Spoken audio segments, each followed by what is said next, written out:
कहीं दूर, समय और यथार्थ की सीमाओं से परे एक अद्भुत साम्राज्य बसा था, अल्मोरिया। यह कोई साधारण राज्य नहीं था, बल्कि जादुई शक्तियों, रहस्यमयी गाथाओं और अद्वितीय संस्कृति का संगम था। अल्मोरिया की हवाएं किसी अनकही दास्तान को बहाकर लाती थीं। उसकी झीलों में चांदनी की परछाइयां किसी भूली बिसरी प्रेम कहानी की गवाही देती थीं। इस राज्य की सबसे कीमती धरोहर थी सहजादी मिराया। मिराया सिर्फ नाम से ही राजकुमारी नहीं थी, बल्कि उसके व्यक्तित्व में एक अनूठी चमक थी। वह किसी सजीव कविता की तरह थी, कोमल, मधुर, लेकिन अपने भीतर तूफानों को समेटे हुए। उसकी नीली आंखें किसी रहस्यमयी झील जैसी गहरी थीं, जिनमें झांकने पर कोई खुद को ही भूल सकता था। लंबे गहरे काले बाल उसकी पहचान थे, और जब वह महल की बालकनी से नीचे देखती तो ऐसा लगता मानो पूरी दुनिया उसकी नजरों में समा गई हो। मगर मिराया सिर्फ सुंदर नहीं थी, वह विदुषी भी थी।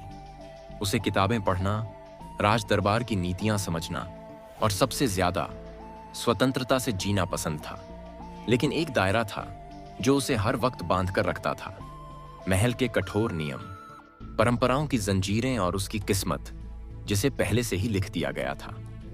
अल्मोरिया का राजमहल किसी सपनों के महल से कम नहीं था।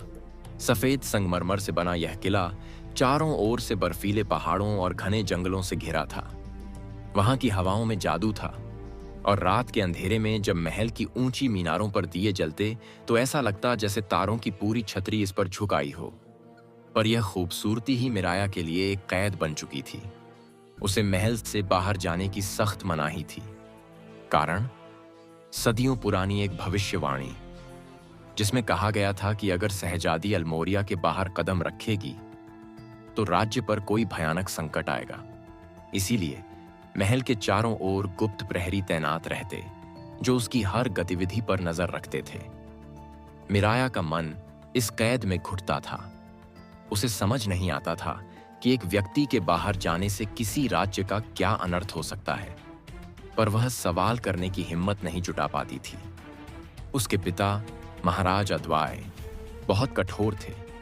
उनके लिए परंपराएं सबसे ऊपर थीं, और उन्होंने अपनी बेटी को भी इन्हीं नियमों में पाला था। लेकिन मिराया का मन एक नए संसार की खोज में था। वह उन अनदेखे रास्तों पर चलना चाहती थी जिनके बारे में उसने सिर्फ किताबों में पढ़ा था। उसे प्यार क्या होता है यह तक नहीं पता था, क्योंकि महल में सख्ती इतनी थी कि किसी अजनबी से बात करना तक मना था। पर कहते हैं ना, जब किस्मत किसी की जिंदगी में तूफान लाने का फैसला कर लेती है तो कोई भी ताकत उसे रोक नहीं सकती। एक दिन मिराया अपनी पसंदीदा जगह, महल की सबसे ऊंची मीनार पर खड़ी थी। वहां से पूरी अल्मोरिया घाटी दिखती थी। ठंडी हवा उसके बालों को छूती हुई गुजर रही थी। तभी एक सफेद कबूतर उड़ता हुआ आया और उसकी खिड़की पर बैठ गया। उसके पैरों में एक कागज बंधा था। मिराया ने उसे उतारा और पढ़ने लगी। अगर तुम जानना चाहती हो कि तुम्हारी किस्मत किसने लिखी है, तो आधी रात को चुपचाप महल के पुराने खंडहर में आओ। मिराया की धड़कनें तेज हो गईं। यह कौन था? यह कैसे जानता था कि वह अपनी तकदीर को लेकर सवाल करती है? क्या यह किसी की साजिश थी, या सच में कोई रहस्य था जो उसे नहीं पता था? यह पहली बार था जब मिराया को अपनी बंदिशों से बाहर निकलने का एक अवसर मिला था। यह उसकी जिज्ञासा को और बढ़ा रहा था। क्या वह इस रहस्यमयी संदेश का पीछा करेगी? अगर हां, तो उसे क्या मिलेगा, सच या धोखा? मिराया के दिल में उत्सुकता और डर का संगम था। आधी रात को जब महल की सारी मशालें बुझ गईं और पहरेदारों की आंखों में भी नींद उतर आई, वह चुपचाप अपनी मीनार से नीचे उतरी। उसके कदम धीमे थे, पर दिल की धड़कन तेज। राजमहल के पीछे पुराने खंडहर की ओर जाने वाला रास्ता अंधेरे में डूबा हुआ था। जब वह वहां पहुंची तो ठंडी हवा में एक अजीब सी खुशबू घुली हुई थी। चारों ओर वीरानी थी, लेकिन उसके कानों में किसी की धीमी सांसों की आवाज पड़ी। उसने अपनी सांस रोककर पीछे देखा। एक परछाई हौले हौले उसकी ओर बढ़ रही थी। तुम्हें आने में देर हो गई सहजादी, एक गहरी रहस्यमयी आवाज गूंजी। मिराया ने चौंक कर देखा। सामने एक युवक खड़ा था। लंबा, सधी हुई काया, गहरे भूरे बाल और आंखें, वैसी आंखें जो अंधेरे में भी चमक रही थीं। वह एक योद्धा जैसा लग रहा था, पर उसकी पोशाक किसी राजसी परिवार की नहीं थी। तुम कौन हो? मिराया ने हिम्मत जुटाकर पूछा। मेरा नाम रेहान है, उसने जवाब दिया। मैं तुम्हें तुम्हारी किस्मत के बारे में बताने आया हूं। पहली नजर का जादू। मिराया ने उसके शब्दों पर ध्यान नहीं दिया। वह बस उसे देख रही थी। उसके आत्मविश्वास, उसके चेहरे पर उभरती हल्की मुस्कान और उसकी आवाज, जिसमें एक अजीब सा आकर्षण था। तुम्हें क्या लगता है कि एक बंद महल में रहकर तुम अपनी किस्मत को पहचान सकती हो? रेहान ने आगे कहा। पर मुझे बाहर जाने की इजाजत नहीं है, मिराया ने कहा। कभी सोचा है क्यों? रेहान ने उसकी आंखों में झांकते हुए पूछा। क्यों तुम्हें यहां कैद किया गया है? तुम्हें बचाने के लिए या तुम्हें सच्चाई से दूर रखने के लिए? मिराया के दिमाग में हलचल मच गई। क्या सच में उसकी कैद किसी रहस्य को छिपाने के लिए थी? उस रात के बाद मिराया हर रात उसी खंडहर में जाने लगी। रेहान से बातें करना उसकी आदत बन गई थी। वह उसे बाहरी दुनिया के बारे में बताता, उसे वीरों की कहानियां सुनाता और कभी-कभी उसके लिए महल से बाहर की दुर्लभ चीजें लाता।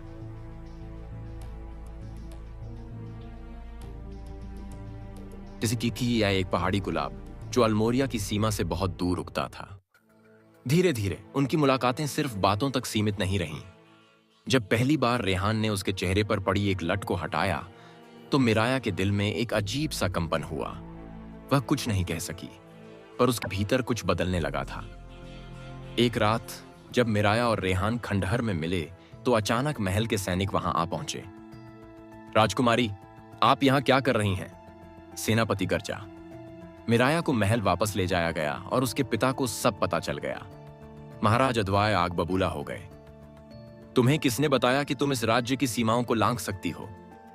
उनके शब्द गुस्से से कांप रहे थे। मिराया चुप रही। वह नहीं चाहती थी कि रेहान को कोई नुकसान पहुंचे। कल से तुम्हारा विवाह सुनिश्चित किया जाएगा, महाराज ने फैसला सुना दिया। अगले दिन मिराया को पता चला कि उसका विवाह राजकुमार अय्यान से तय कर दिया गया था। एक ऐसा व्यक्ति जिसे उसने कभी देखा भी नहीं था। उसकी आत्मा जैसे रो रही थी। मैं किसी और से विवाह नहीं कर सकती, उसने अपनी मां से कहा। यह तुम्हारी इच्छा से बाहर की बात है मिराया, रानी ने कहा। राज्य के भविष्य के लिए तुम्हें यह विवाह करना ही होगा। अब मिराया के सामने दो रास्ते थे।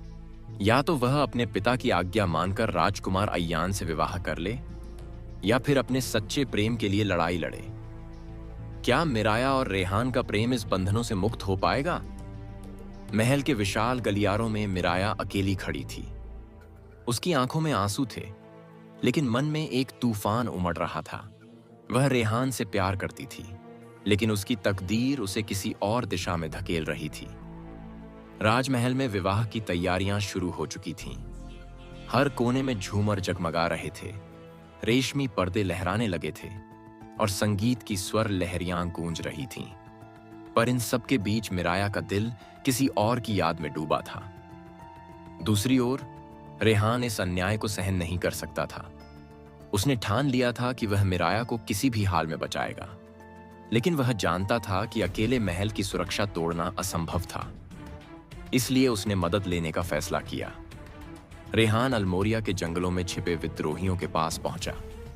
ये वे लोग थे जो सालों से महल की क्रूर परंपराओं के खिलाफ लड़ रहे थे। एक अनुभवी योद्धा जिसने वर्षों तक राज्य के अन्याय को सहा था। अगर तुम सच में अपनी प्रेमिका को बचाना चाहते हो तो तुम्हें लड़ना होगा, जफर ने कहा। रेहान ने बिना झिझक सिर हिलाया। मैं उसके लिए अपनी जान भी दे सकता हूं। इधर महल में मिराया भी चुपचाप अपने भाग्य को स्वीकार करने के लिए तैयार नहीं थी। उसकी मां ने उसे समझाया था कि एक राजकुमारी का जीवन त्याग से भरा होता है, लेकिन मिराया जानती थी कि त्याग और अन्याय में फर्क होता है। विवाह के एक दिन पहले मिराया ने महल के सबसे पुराने ग्रंथालय में जाकर एक रात छुपे दस्तावेज को पढ़ा। वहां उसे वह सच्चाई मिली जो उसके पूरे जीवन की सबसे बड़ी पहेली थी। अल्मोरिया की शहजादी को इस महल में बंद नहीं किया गया, बल्कि उसे सच्चे प्रेम से दूर रखने के लिए यह श्राप दिया गया था कि अगर वह किसी से प्रेम करेगी तो राज्य पर संकट आ जाएगा। मिराया का मन विचलित हो गया। क्या यह सच था? क्या उसका प्रेम उसके राज्य के लिए अभिशाप था? विवाह के दिन जब पूरा महल उत्सव में डूबा था, अचानक महल के द्वारों पर जोरदार धमाका हुआ। रेहान और विद्रोही सेना ने महल पर धावा बोल दिया था। राजा के सैनिकों और विद्रोहियों के बीच भयंकर युद्ध छिड़ गया। रेहान सीधा महल के अंदर पहुंचा, जहां मिराया विवाह मंडप में बैठी थी।